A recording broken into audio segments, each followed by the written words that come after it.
Hello बच्चों, कैसे हाल चाल हैं। पढ़ाई लिखाई सब कैसी चल रही है बेटा? बढ़िया। मन लगाकर पढ़ते रहो और खुशियों के साथ में पढ़ते रहो। देखो बच्चों, हम लोग डिफरेंशियल इक्वेशन में 9.4 एक्सरसाइज पर आ गए हैं। इससे पहले 9.1, 9.2, 9.3 सारी एक्सरसाइज मैंने करा दी है बेटा, और इस टॉपिक की कंप्लीट थ्योरी भी इसी प्लेलिस्ट में अपलोडेड है। तो बेटा पहले थ्योरी को आप पढ़ लीजिए। और वैसे भी डिफरेंशियल इक्वेशन को पढ़ने के लिए बेटा इंटीग्रेशन का आना बहुत ज़रूरी है। तो इंटीग्रेशन की भी पूरी प्लेलिस्ट है, डिटेल से मैंने इंटीग्रेशन पढ़ाया है बेटा। इंटीग्रेशन को डिटेल से पढ़ लीजिए, नहीं तो डिफरेंशियल इक्वेशन में आपको दिक्कत होगी, है ना। इंटीग्रेशन करना आना चाहिए। और पूरे 12 क्लास के हर टॉपिक को अलग अलग मैंने पढ़ाया हुआ है और पूरी सबकी एनसीईआरटी को सॉल्व किया हुआ है। ठीक है, तो सब टॉपिक की अलग अलग प्लेलिस्ट है, हर प्लेलिस्ट अलग अलग है, उसमें एनसीईआरटी भी सॉल्व है, उसको डिटेल से पढ़िए। आईआईटी मेंस के लिए अलग मैंने बनाया हुआ है, हर टॉपिक का अलग अलग प्लेलिस्ट। आईआईटी एडवांस के लिए भी मैंने हर टॉपिक का अलग अलग प्लेलिस्ट बनाया हुआ है। तो प्लेलिस्ट पे जाके सर्च करिए, सब कुछ आपको मिलेगा। ठीक है बच्चों, कहीं जाने की ज़रूरत नहीं, किसी किताब की ज़रूरत नहीं, किसी नोट्स की ज़रूरत नहीं, सब कुछ आपको मेरे चैनल पर कंप्लीट मिलेगा। ठीक है, सारे सवाल कर लीजिए, सब कुछ हो जाएगा। देखो बच्चों, तो 9.4 एक्सरसाइज हम लोग आज कर रहे हैं। ठीक है, देखो ये बेटा वेरिएबल सेपरेबल होता है, ये सब कुछ मैंने डिटेल से पढ़ाया हुआ है, एक बार उसको पढ़िए जा करके। डिफरेंशियल इक्वेशन बहुत से बच्चे क्या करते हैं, बिना थ्योरी को अच्छे से पढ़े हुए सीधे एनसीईआरटी के सवाल याद करने लगते हैं, जो एक गलत तरीका है। इससे आप कभी भी एनसीईआरटी के क्वेश्चन सीख नहीं सकते, 12th में आप कभी भी क्वेश्चन कर नहीं सकते। आप पहले जाइए जहाँ पर मैंने डिटेल से पढ़ाया हुआ है डिफरेंशियल इक्वेशन क्या होता है, सब कुछ अच्छे से पढ़िए। फिर आप इस एक्सरसाइज पर आएंगे तो बहुत बेहतर समझ में आएगा, बल्कि आपको 70-80% क्वेश्चन आप अपने आप से ही सॉल्व कर लेंगे। ठीक है, देखो ये हमें सॉल्व करना है, सोल्यूशन करना है डिफरेंशियल इक्वेशन का।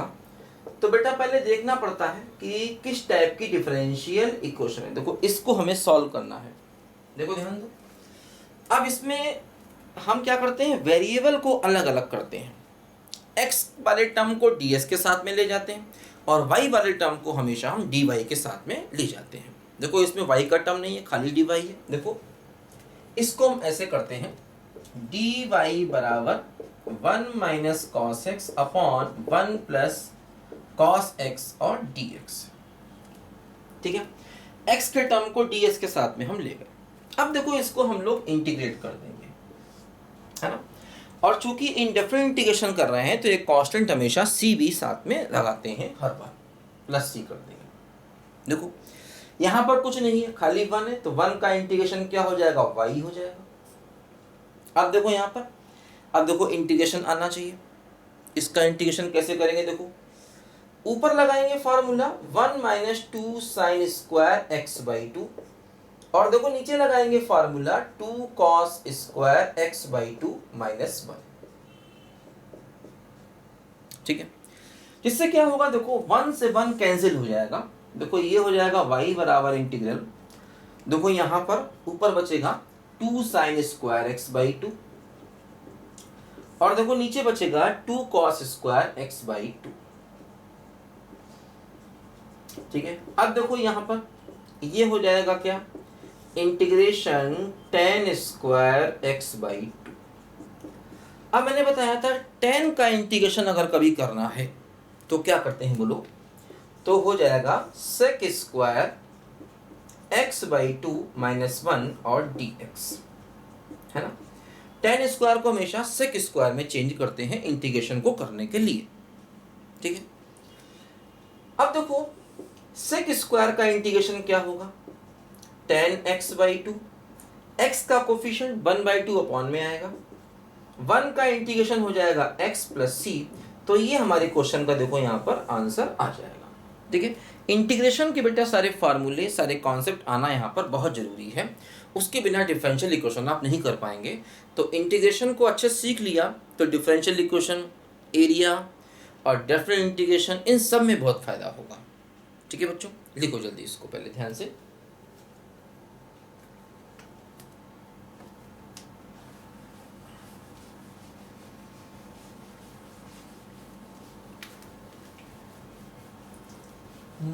मौसम है आशिकाना है दिल कहीं। देखो बच्चों, सेकंड क्वेश्चन दिया गया d y by d x बराबर √4 माइनस वाई स्क्वायर, साथ में y की वैल्यू ये दी गई है और ये y की वैल्यू इसलिए दी गई है जिसके रूट के अंदर का टर्म हमेशा डिफाइन रहे, रूट के अंदर पॉजिटिव आए, तभी देखो y ऐसा दिया गया है। यही हम लोग स्टार्टिंग के फंक्शन में डोमेन वगैरह में सब सीखते हैं, ठीक है ना। देखो बच्चों ध्यान दो, इसको ऐसे लिखे d y upon √4 minus y square बराबर डी एक्स। वाई का टर्म डी वाई के साथ में गया, एक्स का टर्म डी एक्स के साथ में चला गया। एक्स तो है ही नहीं, खाली डी एक्स है, इंटीग्रेट कर दिया। अब देखो बेटा फार्मूले सारे आने चाहिए इंटीग्रेशन के। यहां लगेगा 1/√a² माइनस एक्स स्क्वायर। क्या होता है? ये होता है साइन इनवर्स x बाई ए, और 1 का इंटीग्रेशन हो गया x प्लस सी। बात समझे? तो यही हमारे क्वेश्चन का आंसर। थोड़ा सा और सिंप्लीफाई कर सकते हैं, समझे ना। देखो ये फार्मूला, इसको लिख सकते हैं ना 2 का स्क्वायर, तो 1/√a² minus x square sine inverse x upon a. देखो ये हो गया y बाई 2 बराबर साइन इनवर्स, इधर जाके साइन हो जाएगा, तो y बराबर हो जाएगा 2 साइन x प्लस सी। ये हमारे क्वेश्चन का आंसर आ जाएगा। ठीक है बच्चों, करो जल्दी से।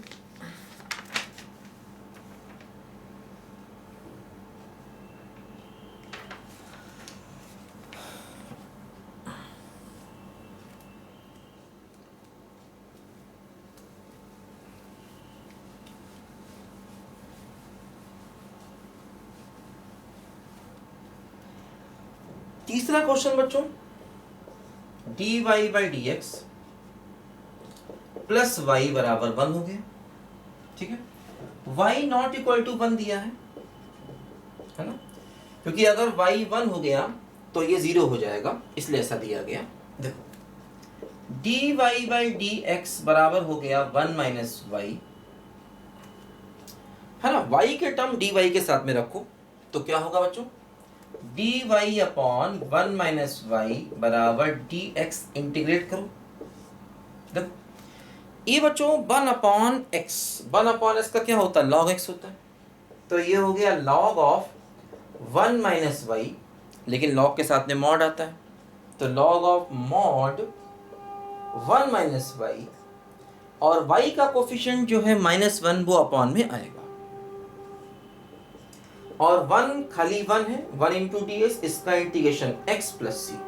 तो देखो ये हो जाएगा log of mod 1 minus y बराबर -1 इधर ले लो तो माइनस एक्स, और माइनस सी है तो उसको नया कांस्टेंट प्लस का c1 कर दो, कोई फर्क नहीं पड़ने वाला। तो मॉड ऑफ 1 माइनस वाई बराबर हो जाएगा e की power minus x plus c1। ठीक है, अब देखो यहां से जब ये मॉड हटेगा तो प्लस माइनस आएगा। ठीक है, तो y बराबर क्या हो जाएगा, देखो है ना, ये हो जाएगा प्लस माइनस e की power minus x plus c1 और -1, तो y बराबर हो जाएगा, माइनस से कर दो मल्टीप्लाई, जब माइनस से मल्टीप्लाई करोगे तो प्लस माइनस क्या हो जाएगा, माइनस प्लस हो जाएगा। खैर वो फर्क नहीं पड़ेगा, वो बात वही है, और -1 हो जाएगा +1। तो ये हमारे क्वेश्चन का आंसर है। देखो जनरली क्या होता है एनसीईआरटी में, डिफरेंशियल इक्वेशन में ये लोग y की वैल्यू के टर्म में आंसर लिखते हैं जनरली, है ना।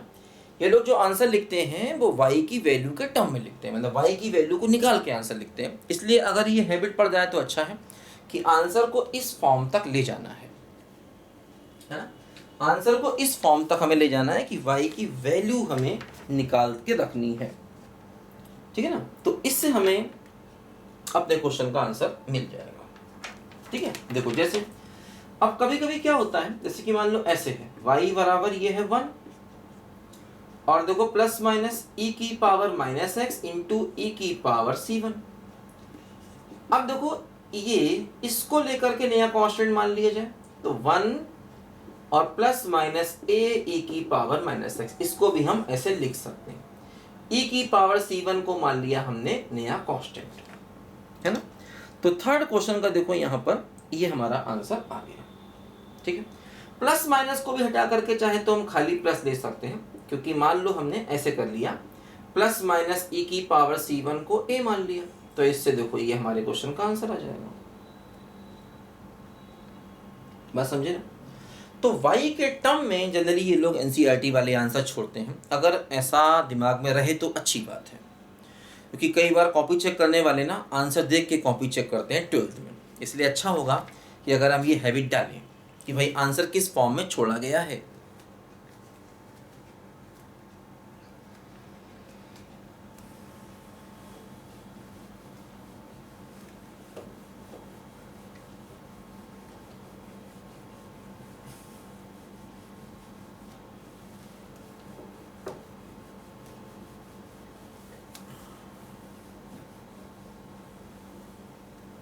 देखो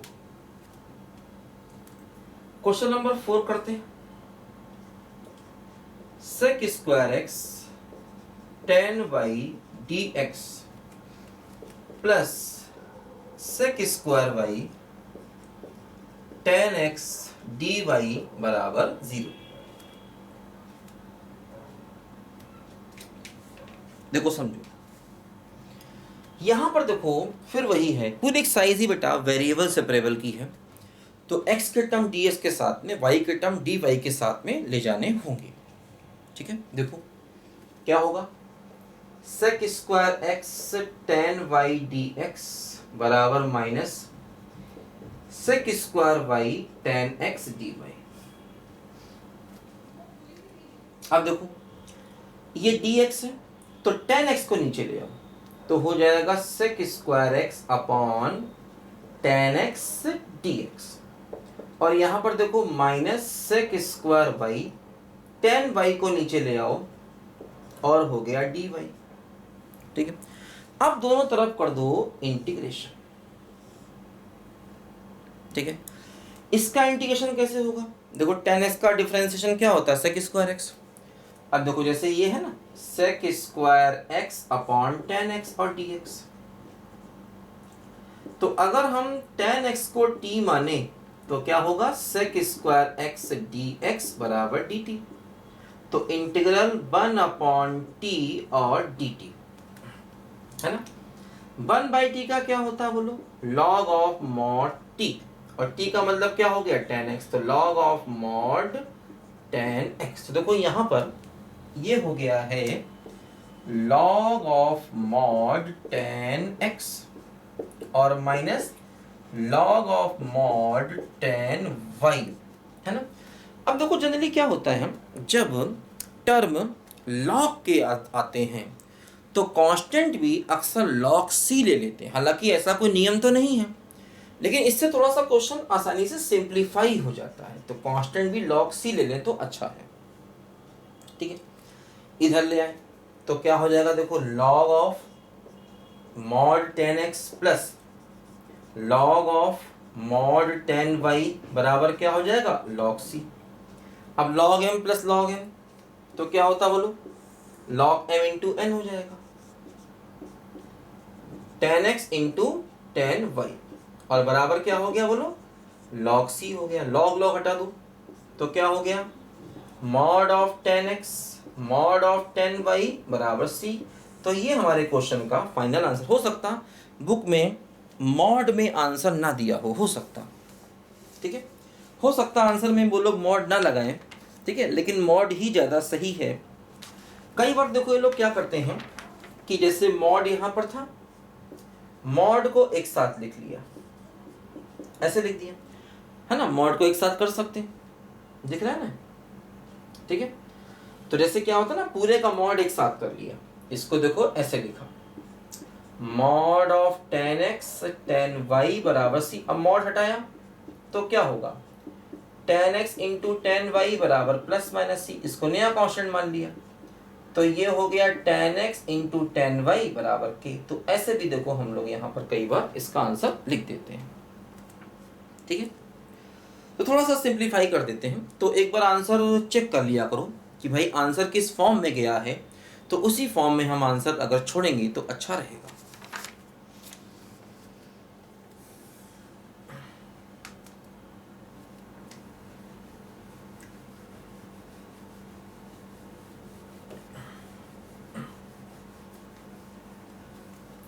बिन मांगे भी मिलती है यहाँ मन की मुरादें।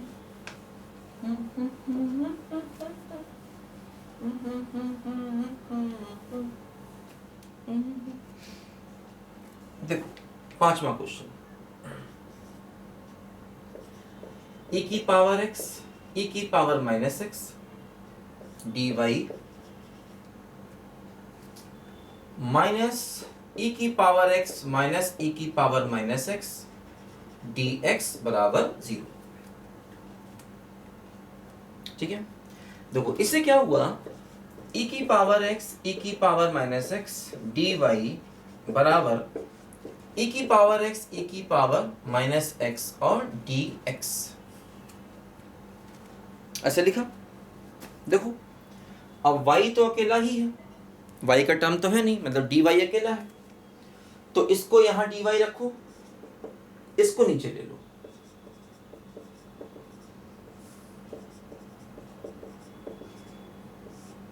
और dx इंटीग्रेट कर दो। बस समझे, देखो 1 का इंटीग्रेशन कितना हो गया y, यहां देखो इसको t मानोगे तो इसका डिफरेंशिएशन ऊपर है। बोलो भाई, अगर हम e की पावर x e की पावर माइनस x को t मान लें तो इसका डिफरेंशिएशन क्या होगा, e की पावर x और e की power minus x into minus 1, और dx बराबर क्या हो गया dt। तो क्या हुआ, इंटीग्रल 1/t dt है ना, और 1/t का इंटीग्रेशन कितना होता है, log of mod t plus c। बस समझे, बोलो तो y बराबर क्या हुआ बोलो, है ना। देखो t की वैल्यू वापस रख दो, e की पावर x प्लस e की पावर माइनस x और प्लस c। एक्चुअली e की पावर x हमेशा पॉजिटिव होता है, तो ये भी पॉजिटिव ये भी पॉजिटिव, तो पूरी वैल्यू ऑलवेज पॉजिटिव है ना। ये भी पॉजिटिव है ये भी पॉजिटिव है, सब कुछ पॉजिटिव है, तो मॉड चाहे तो हटा सकते हैं। तो log बेस e की पावर x प्लस e की power minus x plus c, तो ये हमारे क्वेश्चन का आंसर आ जाएगा। ठीक है, तो y की वैल्यू के फॉर्म में देखो आंसर अगर छोड़ें तो अच्छा रहेगा, समझे ना। चलो आगे बढ़ते हैं।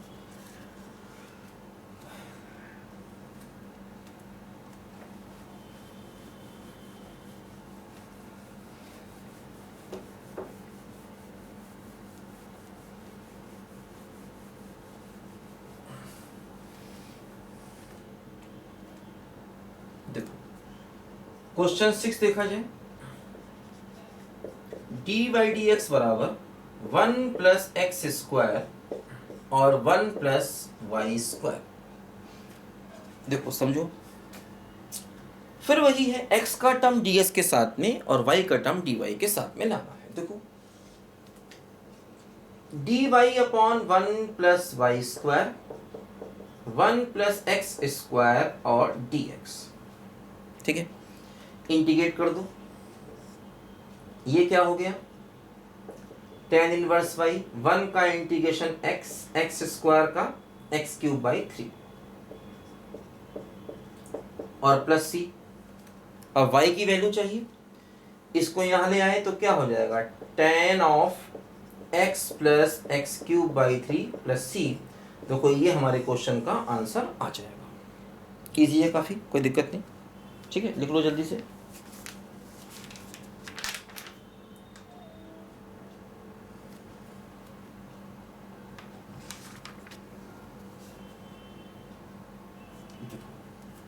सेवन क्वेश्चन देखते हैं।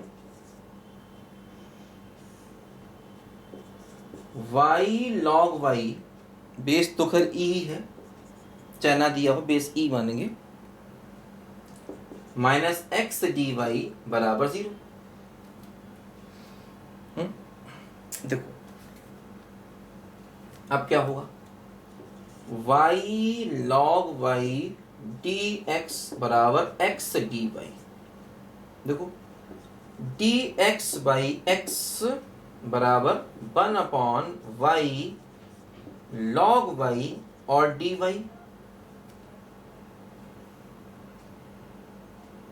ठीक है, इंटीग्रेट कर दिया। ठीक है, इसका इंटीग्रेशन क्या हो जाएगा बोलो, log x, और इसका इंटीग्रेशन करना पड़ेगा। कर पाएंगे? कैसे करेंगे सोचो। log y को t मान लो तो क्या होगा, 1/y dy बराबर dt। तो इंटीग्रेशन 1/t और dt, तो 1/t का इंटीग्रेशन क्या हो जाएगा बोलो, log ऑफ t प्लस, सारे टर्म log के हैं तो कांस्टेंट भी अच्छा होगा, log c मान लो, t की वैल्यू वापस रख देंगे, है ना। हाँ तो क्या होगा देखो, यहाँ पर t की वैल्यू को वापस रख देंगे। तो ये हो गया बेटा log x बेस e बराबर log ऑफ t। t का मतलब क्या है, log y है, log ऑफ y और प्लस हो गया log ऑफ c। अब देखो ये हो गया log x बेस e, ये log m plus log n तो हो जाएगा log of m into n, तो c into log y base e, है ना। log m plus log n log m into log log हटा दिया, तो x बराबर c into log y base e, इसको नीचे लिख सकते हैं x बाई c बराबर log y बेस e, तो y बराबर होगा e की पावर x बाई c। तो देखो अच्छा होगा हम इस फॉर्म में यहाँ पर आंसर को छोड़ें, ठीक है, जिससे कि हमें पूरे नंबर मिले, नंबर कटने की कोई भी पॉसिबिलिटी ना रहे, इसलिए ऐसा करते हैं। अब देखो चाहे तो ऐसा भी हम कर सकते हैं कि 1/c जो है ना, इसको k मान लें तो आंसर हो जाएगा e की पावर kx, ऐसा भी देखो हम कर सकते हैं। 1/c को कुछ नया कांस्टेंट मान लो तो e की पावर kx यहाँ पर देखो हमारा आंसर बन जाएगा। बात समझे, करो जल्दी से।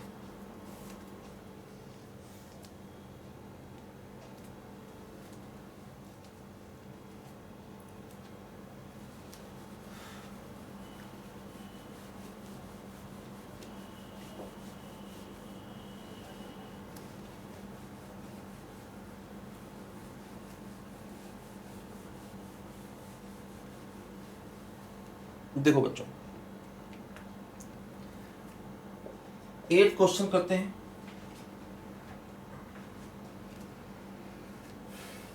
x की पावर 5 dy dx बराबर माइनस y की पावर 5, ऐसे है। देखो क्या होगा, देखो dy अपॉन y की पावर 5 बराबर माइनस dx बाई x की पावर 5, ऐसे लिख सकते हैं। इंटीग्रेट कर दो,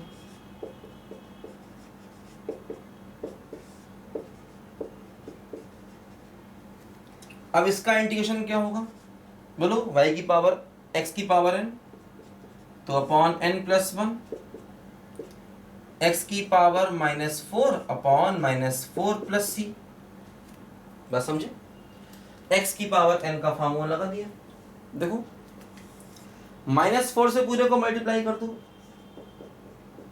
तो क्या होगा, x की पावर -4 और -4c, पूरे को -4 से कर दिया मल्टीप्लाई। थोड़ा सिंप्लीफाई कर रहे हैं और कुछ नहीं, थोड़ा बेटा यहाँ पर देखो सिंप्लीफाई कर रहे हैं। ये प्लस हो गया ना, अच्छा माइनस से मल्टीप्लाई किया तो फिर ये माइनस हो जाएगा। चलो फिर ठीक है। अच्छा अब 1/y की पावर 4 बराबर -1/x की पावर 4 और प्लस से नया कांस्टेंट k मान लो, है ना। तो बस यही अपने क्वेश्चन का आंसर हो जाएगा। ऐसे लिख सकते हो, क्या बोलो, y की पावर 4 बराबर रेसिप्रोकल ले लो तो 1/k माइनस 1/x की पावर 4, है ना। तो ऐसे करके अपने आंसर को यहाँ पर छोड़ सकते हो, कोई दिक्कत वाली बात नहीं, ठीक है। लिखो बच्चों ध्यान से,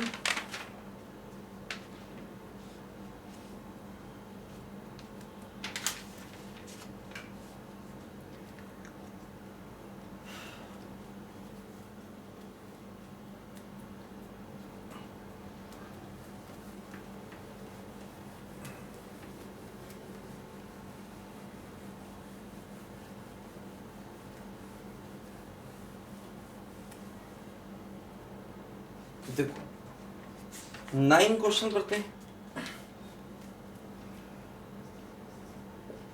dy बाई डी एक्स बराबर sine inverse x.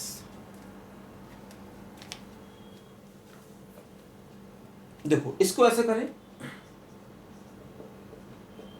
Sine inverse x D x integrate करें तो 1 का इंटीग्रेशन क्या हो गया y, और साइन इनवर्स x इंटू 1 कर दिया, क्योंकि इनवर्स ट्रिग्नोमेट्रिक फंक्शन का इंटीग्रेशन इसी मेथड से करते हैं इंटू 1 करके।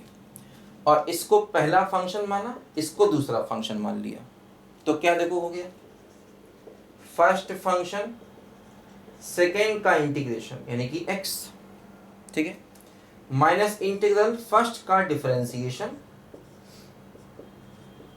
सेकेंड का इंटीग्रेशन और dx, है ना, पहला दूसरे का इंटीग्रेशन माइनस इंटीग्रल पहले का डिफरेंशिएशन दूसरे का इंटीग्रेशन, ठीक है।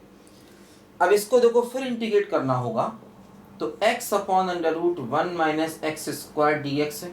इसका इंटीग्रेशन कैसे करेंगे, 1 माइनस एक्स स्क्वायर को t माने तो क्या होगा, माइनस 2x dx बराबर dt, तो x dx हो गया माइनस का dt बाई 2, तो integral 1 upon under root t और माइनस का dt बाई 2, तो माइनस 1 बाई 2 टी की पावर हाफ ऊपर जाकर टी की पावर माइनस हाफ हो जाएगा।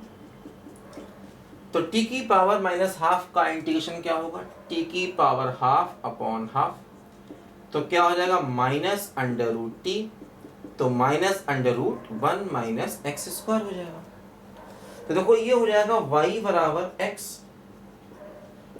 साइन इनवर्स x, और इसका देखो इंटीग्रेशन ये हो गया, तो माइनस माइनस प्लस हो गया under root 1 minus x square और प्लस एक कांस्टेंट c तो आना ही है बेटा, है ना, c तो सब में लगाएंगे ही लगाएंगे, है ना। तो ये हमारे क्वेश्चन का बच्चों आंसर बन गया, ठीक है ना। चलो आगे करते हैं। देखो अच्छे क्वेश्चन है, काफी इजी भी हैं सारे, बस लेकिन इंटीग्रेशन हमको आना चाहिए।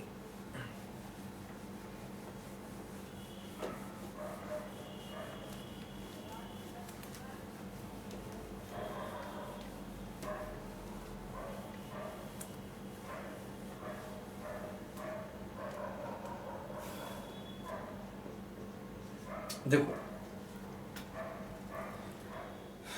ऐसे करते हैं, e की power x tan y dx plus 1 minus e की पावर x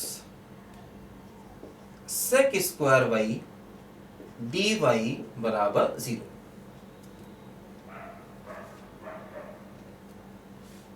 ठीक है, देखो यहां पर देखो dx है, तो e की power x tan y dx बराबर उधर ले जाएंगे माइनस हो जाएगा, तो इसको ऐसे कर सकते हैं e की power minus sec square y dy।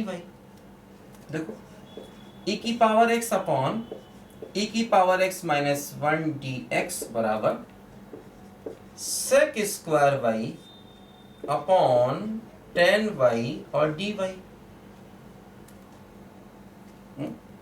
Integrate कर दिया देखो, ठीक है।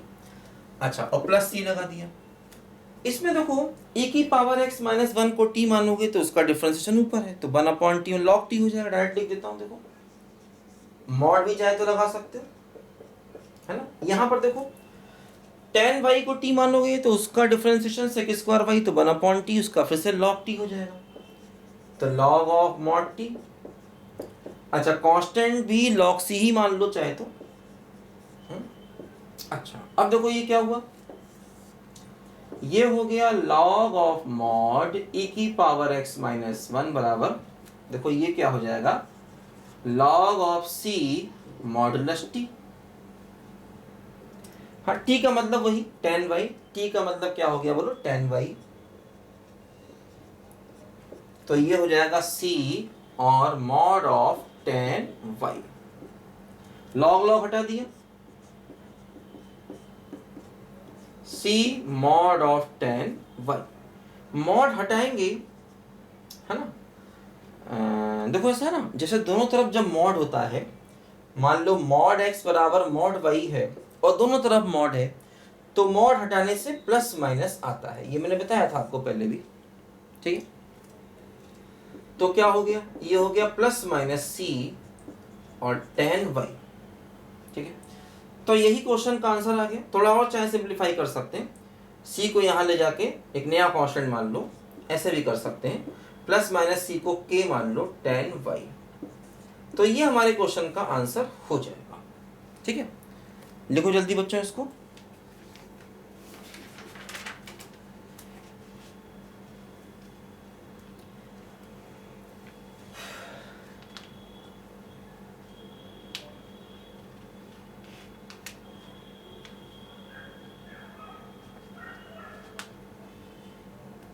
ठीक है ना, बोलो। देखो जैसे हम ऐसा भी कर सकते हैं, k को नीचे ले जाए, tan y बराबर 1/k e की पावर x माइनस 1, ऐसा भी कर सकते हैं, अंदर से माइनस कॉमन ले लें, इसको फिर नया कांस्टेंट मान लें, तो tan y बराबर लैम्डा 1 माइनस e की पावर x, है ना। तो मतलब जैसे हो सकता है एनसीईआरटी में ये आंसर दिया हो, तो तुम्हारा ये भी ठीक है, मतलब इसको ऐसे ला सकते हैं। तो मैं सिखा रहा हूँ तुमको, प्रैक्टिस करा रहा हूँ कि कैसे हमें उस स्टैंडर्ड फॉर्म में आंसर को लाना है। और अगर ऐसे भी लिखोगे सही, आंसर याद तो करना नहीं है, ठीक है, मतलब लगभग उस फॉर्म का आ जाए। हो सकता है आंसर ये दिया हो, तुमने ये लिख दिया, तो गलत नहीं है, ध्यान रखना, ये भी ठीक है, क्योंकि लगभग उस तरीके का आंसर आ जाए बस, ठीक है। ये भी ठीक है और ये भी ठीक है, क्योंकि आंसर तुम्हें याद तो करना नहीं है। तो लेकिन एक बार आंसर को मैच करने की कोशिश किया करो कि भाई आंसर किस फॉर्म में है,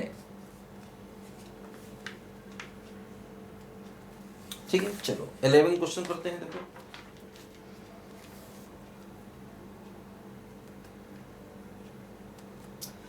अब देखो 11 क्वेश्चन जो है बेटा, इसमें x और y की वैल्यूज दी गई हैं।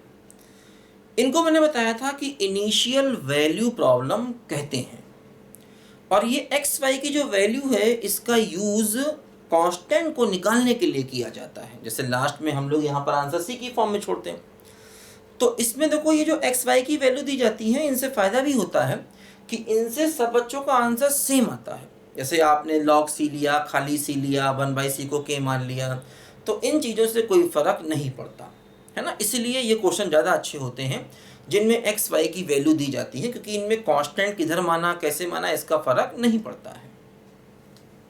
देखो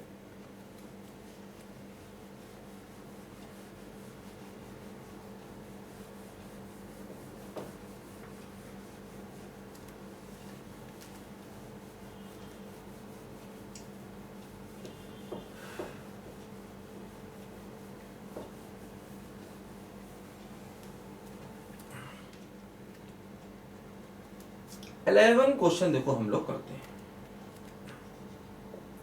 x cube plus x square x plus 1 d y by d x बराबर 2x स्क्वायर प्लस एक्स, है ना। x दिया गया है 0 और y दिया गया है 1। इसका यूज सबसे लास्ट में हम लोग करेंगे, ठीक है ना। देखो देखो क्या होगा, ये dy यही रखो और dx को इधर ले जाओ, ठीक है, और इस टर्म को नीचे ले लो।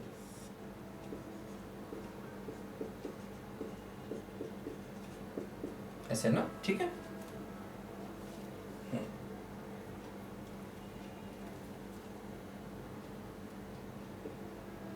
ठीक है ना। अब देखो इसको हमें इंटीग्रेट करना होगा, ठीक है। देखो क्या होगा, इसका इंटीग्रेशन और इसका तो खैर 1 है, 1 का y हो जाएगा। यहां पर देखो 2x स्क्वायर प्लस एक्स है, इसमें से देखो x स्क्वायर कॉमन लिया तो x प्लस 1, और यहां पर प्लस 1 है तो x प्लस 1। ये हो गया integration 2x square plus x. x plus 1 को फिर से कॉमन लिया तो बचेगा एक्स स्क्वायर प्लस 1 और dx।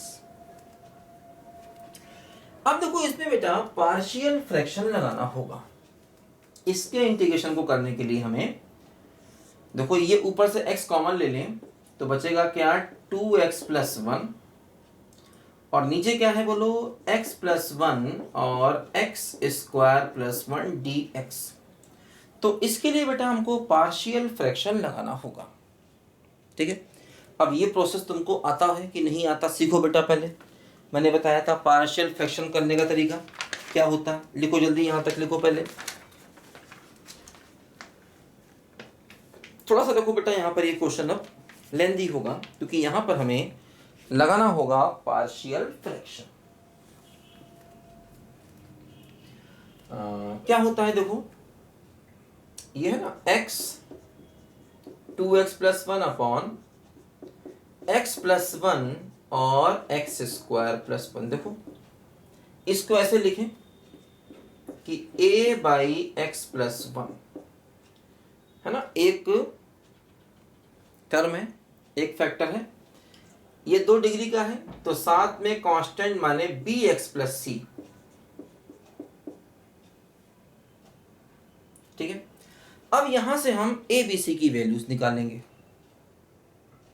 हाँ, तो जाकर के इसको बेटा हम लोग इंटीग्रेट कर सकते हैं। बोलो, हाँ, ए बी सी की वैल्यू निकालनी होगी।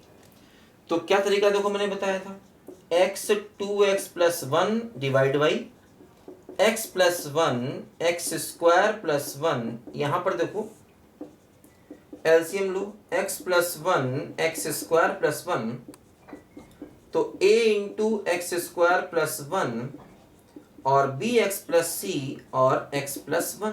देखो ये कैंसिल हो जाएगा तो x इंटू 2x प्लस 1 बराबर a into x square plus 1 और प्लस हो जाएगा बी एक्स प्लस सी इंटू एक्स प्लस 1। ठीक है, अब यहां से बेटा ए बी सी की वैल्यू निकालनी होगी। वो ए बी सी की वैल्यू यहां पर रखेंगे तब होगा जाकर के इंटीग्रेशन।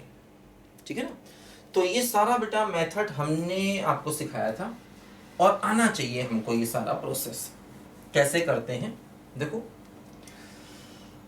अब देखो एबीसी की वैल्यू निकालने के लिए क्या करेंगे, जैसे कि पहले x को -1 रख दे पूरे में ना, x की जगह पर पूरे में -1 रख दे, इससे कि ये टर्म 0 हो जाएगा। x को -1 रखेंगे, देखो ये क्या होगा -1 -2 प्लस 1 तो -1, ये क्या होगा 1 प्लस 1 यानी कि 2 और ये क्या हो जाएगा 0। तो a क्या हो गया, a हो गया 1/2। अब देखो दोनों तरफ कोफिशिएंट को इक्वल किया जाए। देखो जैसे इधर एक्स स्क्वायर का कोफिशिएंट कितना हो जाएगा, बोलो 2 हो जाएगा और इधर एक्स स्क्वायर का कोफिशिएंट क्या हो जाएगा a प्लस बी, तो a प्लस बी। समझे? अच्छा फिर देखो x का कोफिशिएंट इक्वेट किया जाए, इधर x का कोफिशिएंट कितना हो जाएगा 1 हो जाएगा। इधर देखो इसमें तो x का कोई टर्म है नहीं, इसमें देखो x का टर्म मिलेगा क्या bx यानी कि b और प्लस c, x का टर्म मिलेगा देखो यहाँ पर b प्लस c है ना। तो थोड़ा सा आप इसको मल्टीप्लाई कर लो तो समझ जाओगे ना, ऐसे इसको मल्टीप्लाई करोगे तो bx स्क्वायर प्लस bx और प्लस cx, तो x का कोफिशिएंट हो जाएगा b प्लस c। ठीक है, तो अब देखो इससे क्या होगा, इससे a तो मालूम ही 1/2, देखो यहां से b आ जाएगा, b क्या हो जाएगा 2 माइनस a, तो b हो जाएगा 2 माइनस 1/2 तो 3/2 और देखो c क्या हो गया 1 माइनस b, तो 1 माइनस b, b का मतलब कितना है बोलो 3/2 तो माइनस 1/2। ठीक है, तो अब देखो बच्चों यहां पर a b c की वैल्यूज आ गई हैं, c आ गया, b आ गया और a आ गया। ये a b c की वैल्यू इसमें रखेंगे और फिर इसको हम इंटीग्रेट करेंगे। लिखो बच्चों पहले यहां तक जल्दी से।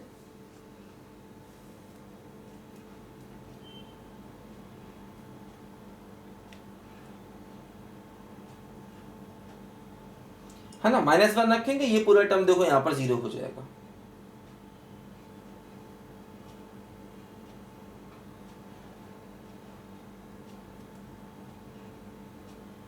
ठीक है, देखो ये वैल्यूज देखो यहाँ पर रखते हैं ए बी सी की, तो ये टर्म देखो क्या बनेगा, a है 1/2 और x+1, ठीक है, और यहां पर b की वैल्यू क्या है बोलो, 3/2, और x प्लस c की वैल्यू क्या है, -1/2 और x² + 1। अब देखो इंटीग्रेशन अलग अलग करना होगा, इसका इंटीग्रेशन अलग, इसका अलग और इसका अलग। देखो ये क्या हुआ, 1/2 और इंटीग्रेशन क्या हो गया, log x+1 हो गया, ठीक है ना। अच्छा इसका इंटीग्रेशन दो कैसे करोगे, अलग अलग करो, 3/2 x/(x²+1) dx, और ये क्या हो गया, -1/2 1/(x²+1) dx। अब ये तो tan इनवर्स x हो जाएगा, डायरेक्ट फार्मूला। इसमें x² + 1 को t मान लोगे तो इसका इंटीग्रेशन ऊपर है, डिफरेंशिएशन मतलब ऊपर है, तो ये भी हो जाएगा, कैसे हो जाएगा, x² + 1 को t मान लो, और ये तो डायरेक्ट tan इनवर्स x हो जाएगा, ठीक है ना। तो इंटीग्रेट कर लेंगे और फिर हाँ इसका यूज करके कांस्टेंट को निकालेंगे, इसकी वैल्यू पुट करके कांस्टेंट की वैल्यू को निकालेंगे। अब एक्चुअली मैंने क्वेश्चन तो मिटा ही दिया, मैं भूल ही गया क्वेश्चन था क्या, क्वेश्चन को ही मैंने मिटा दिया। कोई बात नहीं, तुम कर लेना, आसान है, कोई टेंशन मत लेना, हो जाएगा, है ना। धीरे धीरे करके करना, जल्दबाजी नहीं करना, जल्दबाजी करो कैलकुलेशन मिस्टेक हो जाएगी, इससे मुझसे हो जाती है कई बार। धीरे धीरे करके करोगे सब कुछ आसानी से हो जाएगा, ठीक है। लिखो जल्दी से।